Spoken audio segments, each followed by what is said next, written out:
오늘 말씀이 기다림, 연단의 시간인데 왜 기다림이 왜 연단의 시간일까요? 출애굽기 14장, 15장을 보면 하나님께서 아무런 소망이 없는 그런 깊은 웅덩이에 빠져 있는 이스라엘 백성을 이집트에서 하나님께서 구원하여 주셨어요.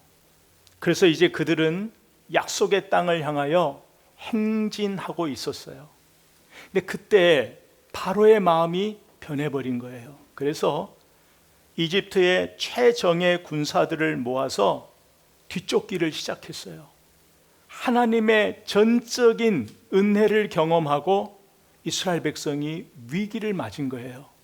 앞에는 홍해가 있고 뒤에는 이집트 군사들이 쫓아와요. 이 위기의 상황 속에서 이스라엘 백성들은 왜 우리를 그냥 이집트에 살게 놔두지 왜 우리를 이끌어내서 여기에서 죽게 하느냐고 원망하죠. 그때 하나님께서 모세를 통하여 홍해를 마른 땅 같게 하셔서 그들을 지나가게 하세요. 여러분, 이건 있을 수 없는 일이잖아요. 그 하나님의 전지전능하신 하나님의 역사하심을 경험하고 이스라엘 백성이 이렇게 고백을 해요. 출애굽기 14장 31절에 보면 이스라엘이 여호와께서 애굽 사람들에게 행하신 그 큰 능력을 보았으므로 백성이 여호와를 경외하며 여호와와 그의 종 모세를 믿었더라. 하나님의 능력을 보고 믿음이 생겼어요. 그리고 15장 11절에 보면 여호와여 신중의 주와 같은 자가 누구이니까 그냥 하나님을 전적으로 높여드렸단 말이에요. 15장 또 2절에 보면 그래서 여호와는 나의 힘이요 노래시며 나의 구원이시로다. 본인들이 경험했잖아요. 그는 나의 하나님이시니 내가 그를 찬송할 것이요 내 아버지의 하나님이시니 내가 그를 높이리이다. 아멘. 하나님의 역사를 경험하고 그들이 감사와 찬양으로 하나님께 영광 돌렸어요. 그리고 사흘 뒤 마라에 이르렀어요. 마라에 이르렀는데 물이 있는데 물이 써서 먹을 수가 없는 거예요. 그러자 그들이 다시 감격과 감사는 사라지고 원망의 패턴으로 돌아가 버린 거예요. 그런데 이런 그들을 우리가 손가락질하지 못하는 이유가 있어요. 왜? 우리도 그런 모습이 있거든요. 우리도 하나님의 구원을 말해요. 은혜를 말해요. 그러면서도 위기를 만나버리면 그 마라의 쓴물 앞에 쓴 그 이스라엘 백성처럼 우리도 똑같이 그 마음을 가질 때가 있어요. 홍해가 갈라 마른 땅이 되는 그 기적을 경험하고도 왜 마라의 쓴물 앞에서는 하나님을 기다리지 못할까요? 더 큰 그 하나님의 전적인 능력을 경험했으면서 왜 우리는 하나님의 은혜 없이는 살 수 없다 그렇게 말을 하면서도 결정적인 순간에서는 하나님을 기다리지 못해요. 결정적인 순간에서는 하나님의 손길을 기다리지 못해요. 왜 그럴까요? 그 기다림의 시간을 내가 판단하기 때문에 그래요. 내가 결정하기 때문에 그래요. 이스라엘 백성이 홍해를 건넜어요. 그 홍해 앞에서 이제는 우리는 죽는다. 이제는 우리는 죽게 되었다. 그건 자기들의 생각이잖아요. 그런데 하나님께서 역사하셔서 홍해를 건너게 하셨단 말이에요. 그걸 통해서 내 생각이 틀렸구나. 하나님은 내 생각 이상으로 역사하시는 분이시구나. 이걸 경험했잖아요. 그러면 그 마라의 그 쓴물 앞에서도 그 하나님을 기대해야 되잖아요. 홍해가 갈라지는 그 기적을 경험했는데 그보다 작은 마라의 쓴물 앞에서는 더 하나님의 역사를 기다려야죠. 하나님의 손길을 기다려야죠. 하나님이 역사하실 시간을 기다려야죠. 바다를 가르신 하나님이 이것 또한 하실 것을 믿고 신뢰하고 기다려야죠. 근데 기다리지 못했어요. 이유는 그 시간을 온전히 내가 판단하는 거예요. 내가 결정하는 거예요. 여러분, 똑같은 시간이에요. 똑같은 시간인데 이스라엘 백성이 원망으로 이 시간을 보내는 동안 하나님께서는 그 시간을 연단의 시간으로 보신 거예요. 같은 시간인데 달라요. 여러분, 하나님께서 우리를 연단하시는 목적이 있어요. 하나님이 저와 여러분을 연단하신 목적이 있는데, 여러분, 순수한 금은 그냥 얻어지지 않아요. 순수한 금은 불 속에서 온갖 불순물이 제거되는 시간이 필요하단 말이에요. 그런 것처럼 하나님께서 우리를 구원하셨어요. 하나님의 은혜를 경험한 사람은 이제부터 어떤 삶을 살냐면, 우리 안에 남아있던 조급함, 불안함, 하나님보다 세상을 더 의지하는 것, 하나님의 생각보다 내 생각이 더 맞다라고 생각하면서 행동했던 우리의 삶의 모든 그런 불순물 같은 그것이 연단의 시간에 다 떨어져 나가는 거예요.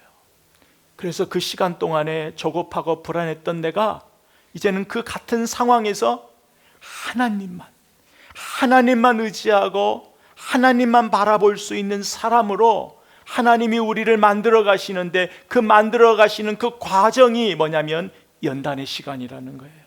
그 연단의 시간에 하나님이 여러 가지 방법을 통하여 우리를 만들어 가세요. 우리가 지난주 말씀을 기억해 보십시다. 다윗이 하나님의 은혜를 경험했어요. 그래서 다윗이 뭐라고 고백해요? 하나님의 말씀이 내 심중에 새겨져 있다라는 거예요.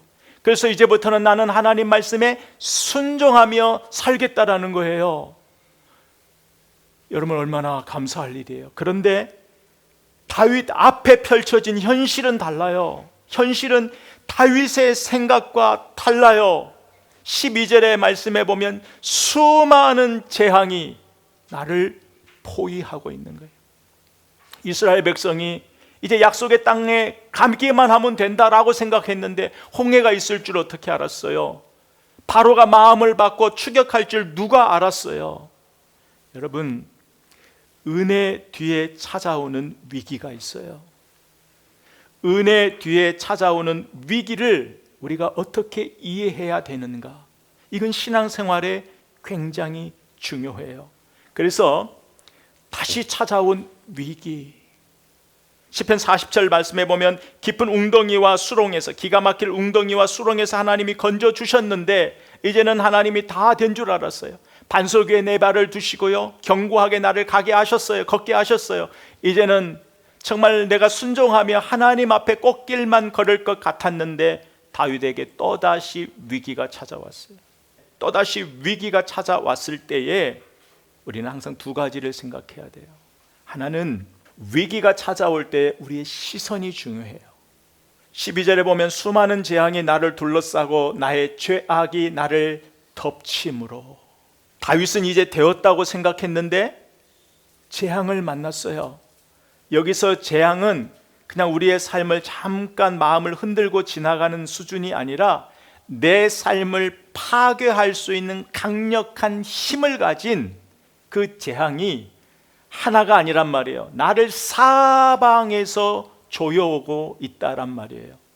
아무리 생각해도 출구가 보이지가 않아요. 그때 다윗이 어디를 바라봤느냐가 중요해요. 다윗은 수많은 재앙을 바라보지 않았어요. 상황을 바라보지 않았어요. 다윗은 그 순간의 상황을 바라보지 않았어요. 사람을 바라보지 않았어요. 자기의 내면의 깊은 곳을 바라봤어요.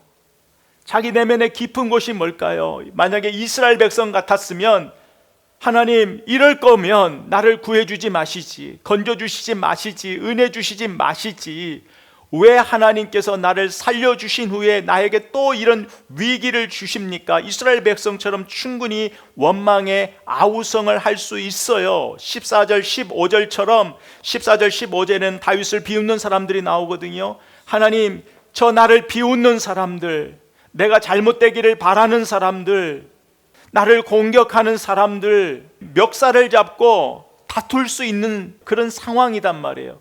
그런데 다윗은요, 수많은 재앙도, 나를 비웃고 나를 공격하는 사람들도 관심이 없어요. 다윗은 그 순간에 자기의 내면을 깊이 바라보는 거예요. 다윗은요, 지금 상황 탓 안 해요. 환경 탓 안 해요. 사람 탓 안 해요. 충분히 원망할 수 있는데 다윗은 그 순간에 나의 죄악이 나를 덮침으로 우러러 볼 수도 없으며 죄가 나의 머리털보다 많음으로 내가 낙심하였다. 다윗이 솔직하게 고백하는 거예요. 내가 낙심이 됐대요. 여기서 낙심이 됐다라는 것은요, 내 마음이 살짝 내려앉는 그 감정을 말하는 것이 아니라 외부에서부터 오는 강한 압박, 이건 내가 어떻게 할 수도 없어요. 강한 압박. 그런데 내 안에서 올라오는 죄책감, 이 두 가지가 다윗을 꽉 조여왔단 말이에요. 그러니까 여기서의 이 낙심은, 하나님 이제 내가 더 이상 버틸 힘이 없어요.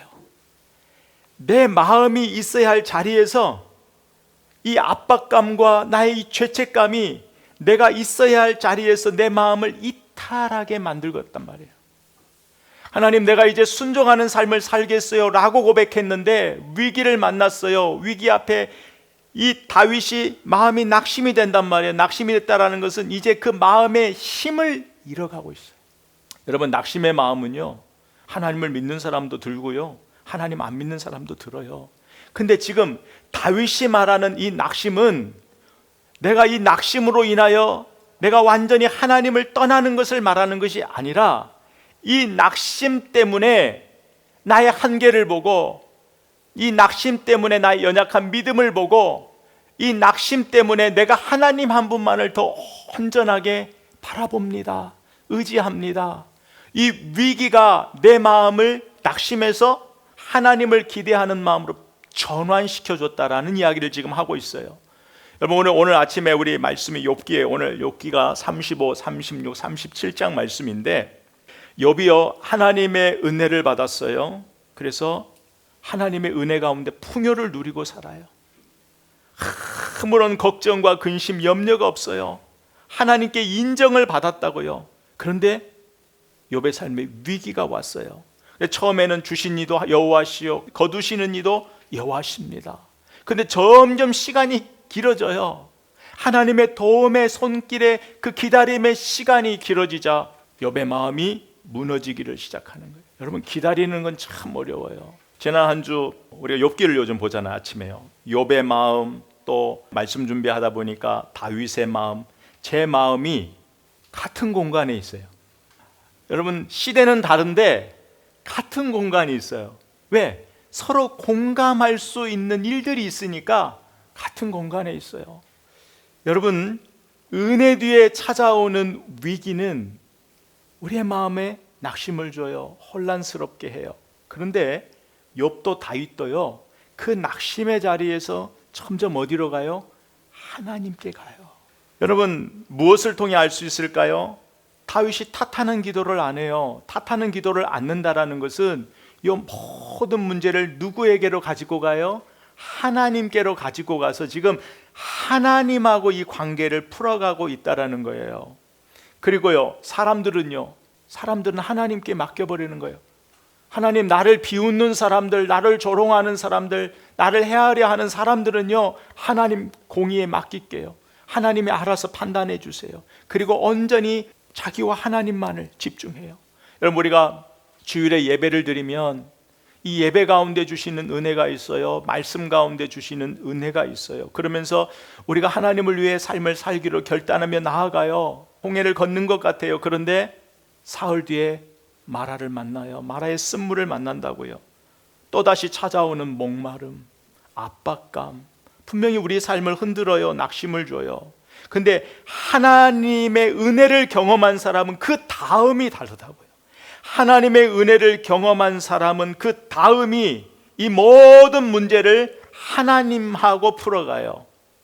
왜요? 내 믿음이 연약하지만 분명한 것은 하나님에게 답이 있어요. 하나님에게 답이 있음을 알기 때문에 그래요. 그래서 우리가 하나님의 은혜를 경험할수록 낙심의 자리가, 이것은 하나님의 연단의 시간이구나, 하나님의 관점으로 우리의 시선이 바뀌기 시작하는 거예요. 그래서 저와 여러분 가운데 은혜 뒤에 찾아오는 위기가 오면, 첫 번째, 그 위기를 바라보는 시선이 중요해요. 그리고 두 번째는 또다시 찾아오는 위기를 이제는 연단의 시간으로 바라봐야 돼요.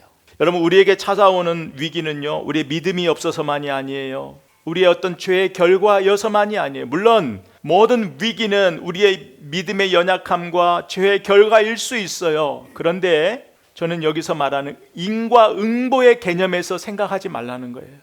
우리는 우리에게 찾아오는 그 모든 것이 하나님의 큰 그림 속에 볼 수 있어야 돼요. 욥처럼 하나님은 알아요. 우리가 온전하지 않다라는 걸 알고요. 예수 안에서만 온전해질 수 있다라는 걸 아세요, 하나님이. 그런데 하나님은 그런 우리를, 어린아이와 같은 우리를 청년으로, 장년으로 우리의 믿음이 점점 성숙해지는 것을 하나님이 원하세요. 하나님은요, 내 연약함을 다루세요. 내 내면을 다루세요. 무엇을 통해서? 연단의 시간을 통해서. 욥기 37장 7절 말씀에 보면 그가 모든 사람의 손에 표를 주시어 모든 사람이 그가 지으신 것을 알게 하려 하심이라. 아멘.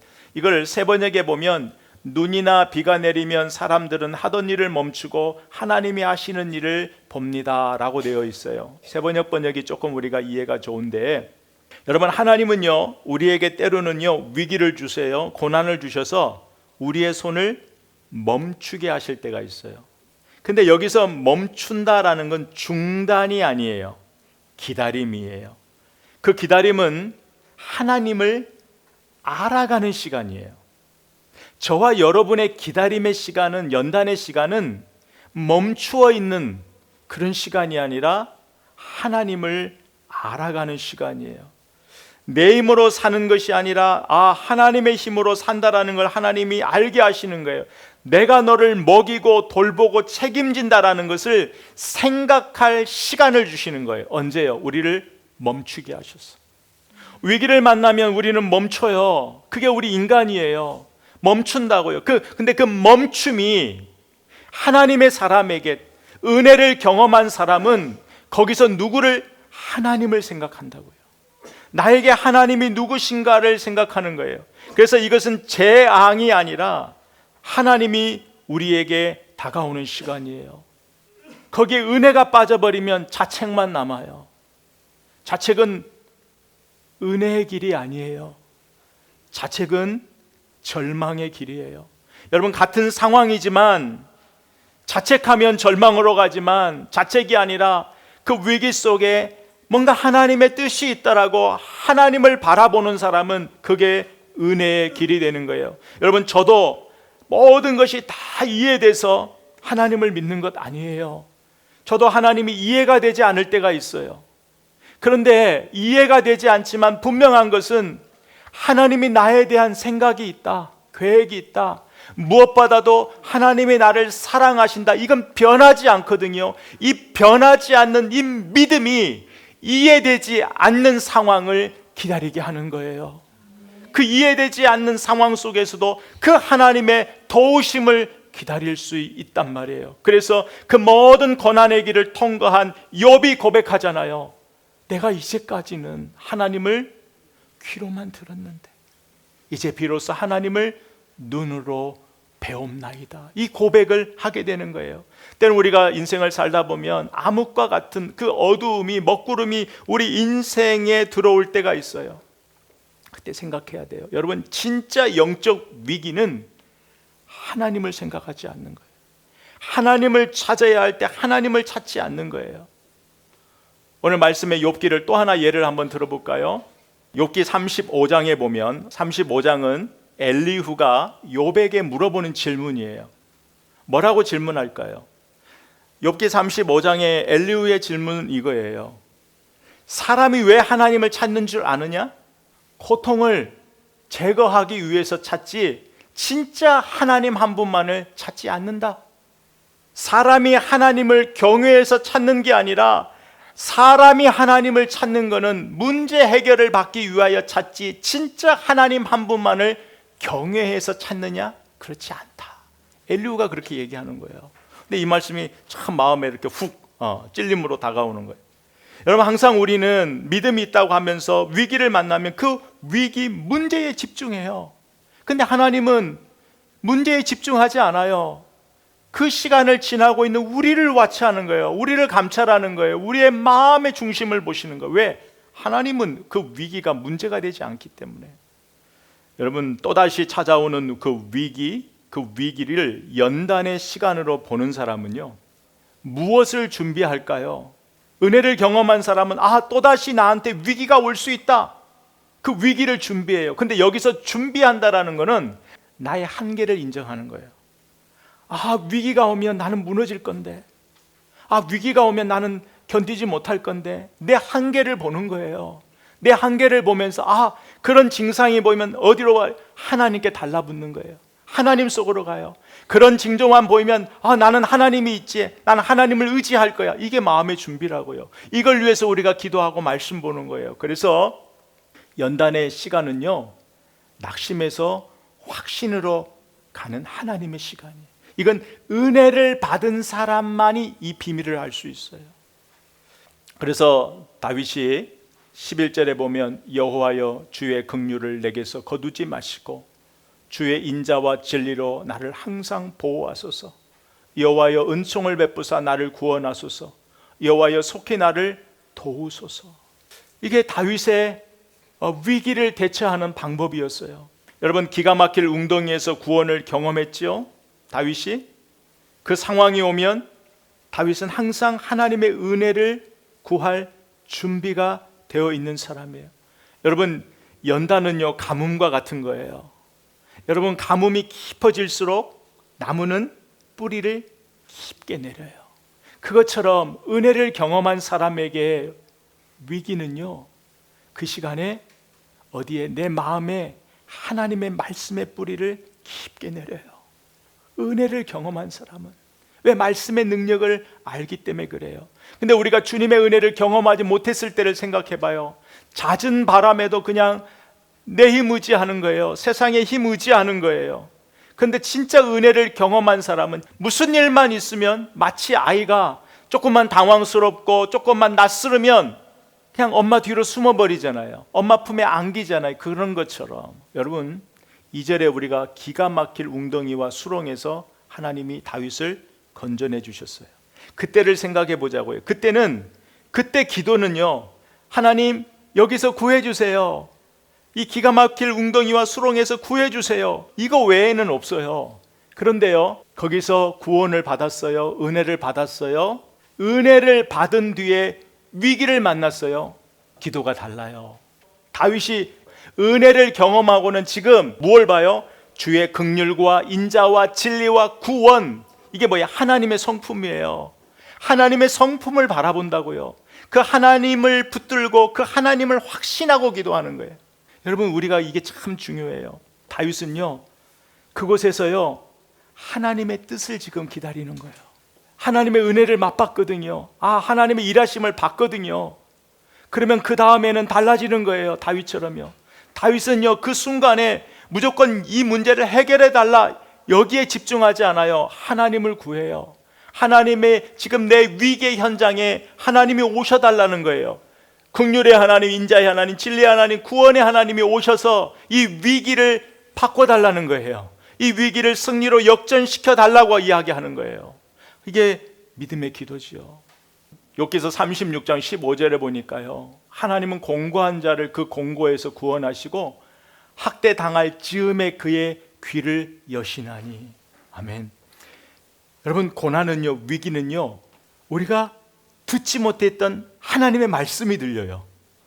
우리 삶에 위기가 와요. 우리 삶에 고난이 와요. 그러면 들리지 않았던 하나님의 말씀을 듣게 된다고요. 이 15절 말씀은 이런 거예요. 여러분, 기름을 짤 때 어떻게 짜요? 꽉 누르잖아요. 지금 욥의 상황이 그렇단 말이에요. 뭐냐면 기름을 짜듯 모든 상황이 나를 압박해요. 살 수 없을 정도로 지금 압박하고 있단 말이에요. 여러분, 우리 인생이 숨 쉴 틈도 없이 그렇게 쫙 압박을 강해올 때에 하나님의 음성이 들려요. 이것을 시편 오늘 말씀과 연결해 보면 이런 말씀이에요. 다윗이 깊은 웅덩이와 수렁에 있을 때에는 하나님이 건져주셨어요. 건져주신 다음에 하나님이 다윗의 귀를 열어 파서 말씀을 주셨어요. 그런데 변화가 있죠. 다윗이요, 그 속에서, 그걸 통해서, 그 고난을 통해서 하나님의 음성을 듣는단 말이에요. 하나님의 은혜를 경험한 사람은 그 고통 가운데, 위기 가운데, 압박 가운데 있을 때 하나님의 말씀을 들어요. 그래서 우리가 빈손으로 우리 인생을 걸을 때에 하나님 말씀이 들리고요, 빈들에서 걸을 때에, 광야에서 걸을 때에 하나님의 음성이 들린다고요. 하나님 이제 내 힘으로 할 수 없습니다. 손을 들을 때에, 항복할 때에 하나님 말씀이 들린다고요. 내 힘대로 안 됐을 때에 하나님의 음성이 들린다고요. 그때 듣는 말씀이 있어요. 지금 다윗이 그것을 이야기하는 거예요. 그런데요, 하나님의 은혜를 경험한 사람은요, 항상 삶의 공고함 속에서만 듣는 게 아니에요. 하나님의 은혜를 경험한 사람은요, 내 일상의 삶의 평온한 가운데서도 하나님의 말씀을 들어요. 하나님의 말씀을 들어요. 여러분, 은혜를 경험한 사람은요, 늘 은혜 안에 살게 되어 있어요. 예수님을 만난 사람은 예수님 안에 살게 되어 있어요. 에레미야 애가 3장 22절 23절 말씀, 여호와의 인자와 긍휼이 무궁하심으로 우리가 진멸되지 아니함이니이다.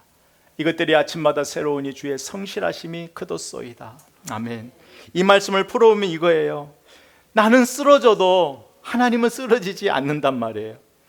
여러분, 인자와 긍휼, 하나님의 인자와 긍휼이 저와 여러분을 붙들고 있는 한 우리 인생은 끝나지 않아요. 우리 인생은 중단되지 않는다고요. 밤새 짓눌렸던 그 염려가 사라져서가 아니에요. 아침에 새롭게 되는 거예요. 이 아침은 물리적인 시간을 이야기하는 게 아니에요. 저녁이 지나 아침이 왔다, 물리적인 시간을 이야기하는 것이 아니라 아침에 주어지는 은혜를 말하는 거예요. 여러분, 어제 저녁에 염려로 내 마음이 온통 덮여 있었는데 하나님의 사랑과 긍휼이 공급되면 그 아침이 새롭게 되는 거예요. 아침을 새롭게 하는 은혜, 은혜를 경험한 사람은 여기에 집중해요. 어제 있었던, 과거에 있었던, 지금 나에게 있었던 그런 염려가 아니라 그날 이걸 이겨낼 수 있는 은혜에 집중하게 돼요. 그래서 우리가 아침에 일어나 말씀 묵상을 그렇게 강조하는 거예요. 아침에 일어나 말씀을 이렇게 읊조리는 거예요.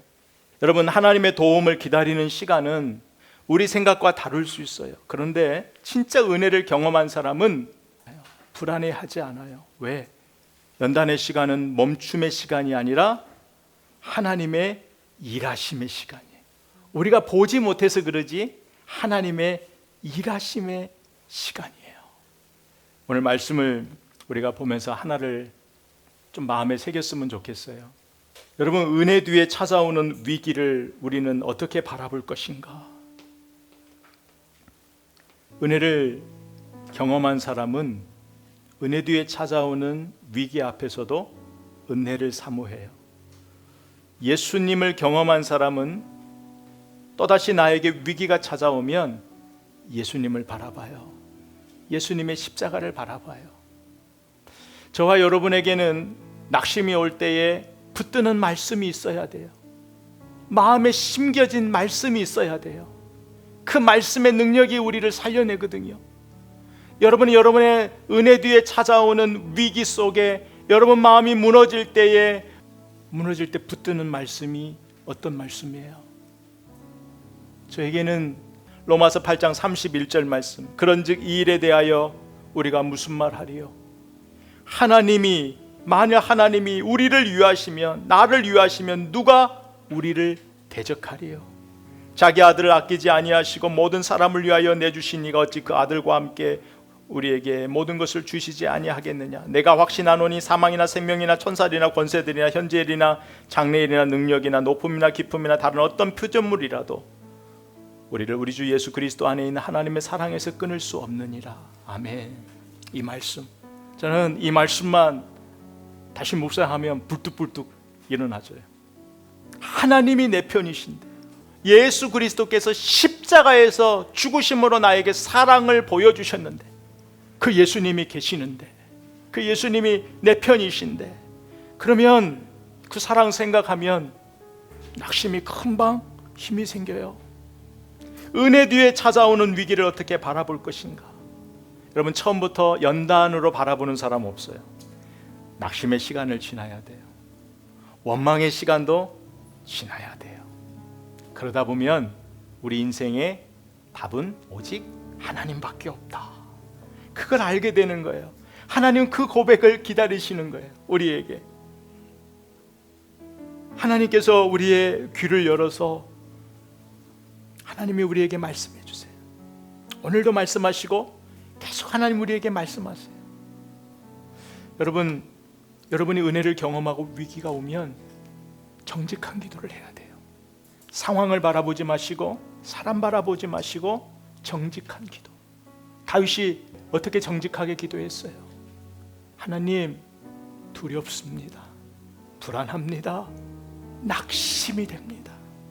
출구가 보이지 않습니다. 그런데요, 거기서 다윗이 무엇을 기대하죠? 하나님의 긍휼과 하나님의 인자하심, 사랑과 하나님의 진리, 하나님의 구원을 그 자리에서 기대해요. 기다린다고요. 왜? 하나님을 경험했거든요. 하나님이 누구신지를 경험했거든요.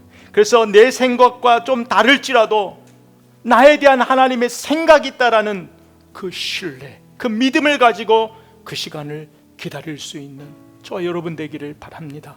그 기다림이 더딜지라도 나에게는 더딘 시간인데, 나에게는 그 시간이 압박인데, 하나님 편에 생각하면 하나님이 우리에게 오시는 시간이요, 하나님이 일하시는 시간이요, 하나님이 바꾸어 가시는 시간이라는 그 믿음으로 하나님을 기대할 수 있는, 기다리는 그 복된 성도들 되시기를 주의 이름으로 선포합니다.